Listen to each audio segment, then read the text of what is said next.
জয় যিশু। জীবন্ত ঈশ্বরের জীবন্ত বাক্য, আত্মিক পিপাসা। আমাদের প্রতিনিধি খ্রিস্টের এই বাণীতে মানব আত্মার ঈশ্বরকে পাওয়ার চিরন্তন পিপাসা সরব হয়ে উঠেছে। চতুর্থ বাণীতে ধ্বনিত হয়েছিল ঈশ্বর বিচ্ছেদ জ্বালার আর্তচিৎকার। পঞ্চম বাণীতে পিতার সঙ্গে পুনর্মিলনের আকাঙ্ক্ষা উচ্চারিত হলো। পাপ মানবাত্মাকে মরুভূমির ন্যায় প্রচণ্ড শুষ্ক করে তোলে।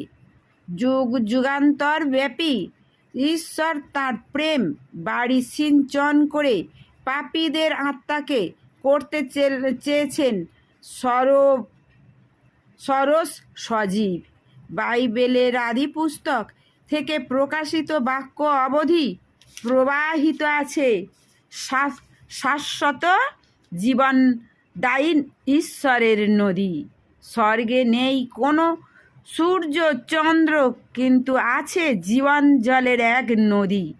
প্রকাশিত বাক্য 7 অধ্যায় 17 পদে যিশায়ের দ্বারা ঈশ্বর পাপীদের নিমন্ত্রণ করে বলেছিলেন, ওহে তৃষিত লোকেরা, তোমরা এসো জলের কাছে, আমার কাছে ফিরে এসো, আমি তোমাদের সম্পূর্ণভাবে ক্ষমা করব। এটা দেখতে পাবো যিশা 55 অধ্যায় 1 ও 7 পদে। প্রভু যিশুও পিপাসিত পাপীদের বলেছিলেন, আমার কাছে এসো, আমি তোমাদের জীবন জল দেব। এটা দেখতে পাবো যোহন 7 অধ্যায় 37, 38 আর 4 অধ্যায় 13 থেকে 14 পদে। পাপীদের স্থানে ক্রুশ পরে দণ্ডিত খ্রিস্ট এখন তাদের আত্মার অনন্ত পিপাসা ক্লিষ্ট। তিনি নিজেও পিতৃবিচ্ছেদ জ্বালায় জর্জরিত। ঈশ্বরের সঙ্গে মানুষের বিচ্ছেদের কারণ পাপ, যা চতুর্থ বাণীতে আলোচিত হয়েছে। কিন্তু ভেবে বিস্মৃত হতে হয় যে পাপ মানুষকে ঈশ্বরবিহীন করলেও পাপীদের অন্তরের অন্তরতম স্থলে নিহিত ঈশ্বরকে জানবার ও তাঁর সঙ্গে একাত্ম হওয়ার চিরন্তন বাসনাকে ধ্বংস করতে পারে না।